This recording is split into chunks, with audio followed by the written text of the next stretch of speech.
A friend of mine that used to work in my shop reached out to me and asked me how I deal with this very situation. Now, I stream on multiple platforms. When you walk into my shop, it's like walking into a studio. I have like 5 or 6 cameras. I have 2 TikTok cameras. I have an Instagram camera. I have I'm sorry, YouTube, Twitch, and Kick cameras. Okay. So when you walk into my shop, it's like walking into a studio. And because of that, I put on my booking platform, the first disclosure is that I live stream. I have a social media presence. And if you want to work with me, we don't negotiate that point. And I'm certain that I've lost probably at least tens of clients, if not hundreds, because of that disclosure. When people read that, they have a right to decide, you know what? I don't want to be on camera. I don't want to be live. I don't want every word I say to be heard and broadcasted on the internet. And that's your right. But I would say that in 2025, if you want to be a successful business person, unless you're extremely good at just handshakes and passing out cards and networking, and you got a great friend network that refers you business and all that stuff, unless you're someone like that, your business will not thrive without a social media presence. Because no matter how good you are at something, if people don't know you do it, they won't find you. And the reason they won't find you is because there are so many barbers and stylists and nail techs and massage therapists and counselors and people that detail cars. And there are so many people that do that stuff on social media.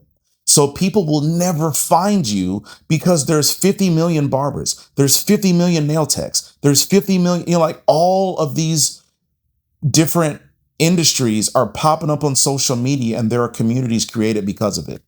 So I would say if you really want to focus on growing your business and reaching the most people and serving, as many as you can't do it without social media.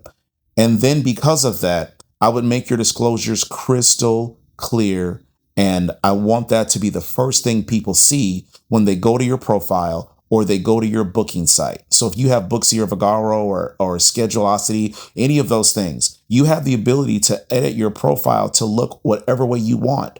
On my Booksy, the first thing people see is that I live stream. I'm a social media not influencer. I wish, LOL, that I have a social media presence. And you have to let people decide if they want to deal with that or not. But I'm telling you, they can go a very long way before they find a barber that doesn't take pictures of their work, or a nail tech, or like whatever that industry is. Social media is a part of it. And what's also funny, as I was making this video, I opened up TikTok, and the first video I saw was of my former neighbor. He used to live across the street from me before I moved into my current house. He is now a real estate agent. I follow him. His video popped up. He was in this really nice house that he was listing. He was playing the cello in their living room. Then he had a video where he was playing it on in their backyard. And that encapsulated the point of this video. In 2025, it's not good enough to just pass out a business card and say, hey, I do this thing or I provide this service. Give me an opportunity and you won't regret it.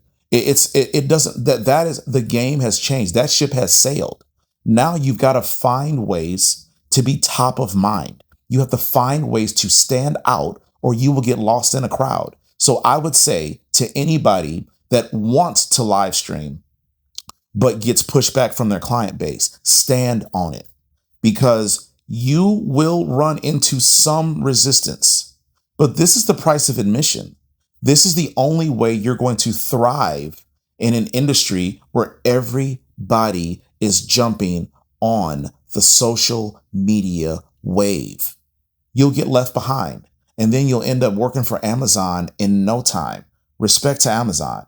But if you want to be successful as an independent contractor, as a small business owner, social media is the only way to do it. Hope that helps. If anybody has any other objections or have run into any things, because like I said, over the years, I've had people not want to deal with this, but you have to be so good at what you do and so confident at what you do that you have to be comfortable letting some people go because not every client is for everybody. One last thing I'll say about this: safety.